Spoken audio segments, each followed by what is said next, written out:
Assalamualaikum warahmatullahi wabarakatuh. Dalam video ini, saya Nurmala Rusita dengan NIM 20102210012 akan sedikit menjelaskan tentang unsur-unsur iklim untuk memenuhi tugas akhir mata kuliah klimatologi pertanian. Iklim merupakan kondisi cuaca pada suatu wilayah tertentu dalam periode waktu yang lama dan menentukan berbagai aspek kehidupan, seperti jenis tanaman dan ciri-ciri hewan yang dapat hidup di tempat tersebut. Unsur-unsur iklim meliputi tekanan udara, radiasi matahari, lama penyinaran, suhu udara, kelembapan udara, curah hujan, angin, dan evapotranspirasi potensial.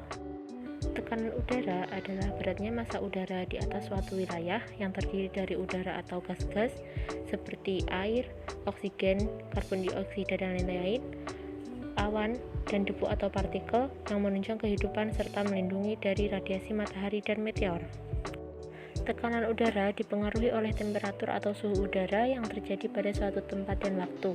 Apabila temperatur udara tinggi, maka volume molekul atau partikel udara akan berkembang sehingga tekanan udara menjadi rendah, dan begitupun dengan sebaliknya. Berikutnya adalah radiasi matahari yang merupakan pancaran energi yang berasal dari proses termonuklir yang terjadi di matahari. Energi ini berbentuk sinar dan gelombang elektromagnetik. Ketika radiasi matahari memasuki atmosfer bumi, beberapa jenis proses yang terjadi yaitu pembauran, penyerapan, dan pembelokan baik oleh partikel padat, gas, dan cair yang ada di atmosfer. Matahari memancarkan energi dalam bentuk radiasi matahari sebagai sumber utama panas bumi. Padahal jumlah radiasi matahari yang dipancarkan hanya sekitar 47%. Radiasi matahari lainnya diserap dan dipantulkan oleh partikel-partikel yang ada di udara seperti debu, uap air, dan awan.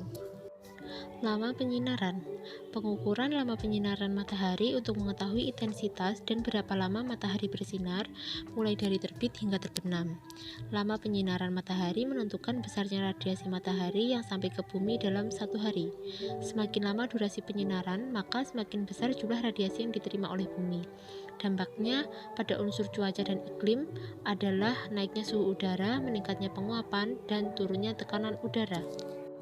Suhu udara adalah panas atau dingin udara di suatu tempat pada waktu tertentu yang dipengaruhi oleh beberapa faktor, seperti transparasi atmosfer, sudut datang sinar matahari, lama penyinaran, besarnya energi matahari, jarak bumi dan matahari, ketinggian tempat, jarak dari laut, relief muka bumi, serta angin.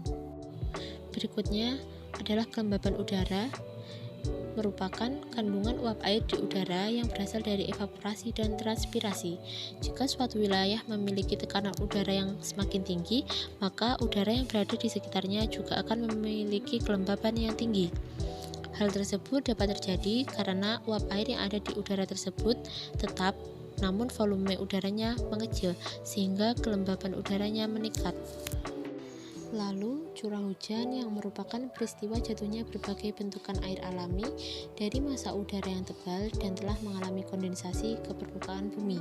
Bentuk-bentuk air tersebut dapat berupa titik air, salju, atau es. Berikutnya adalah angin.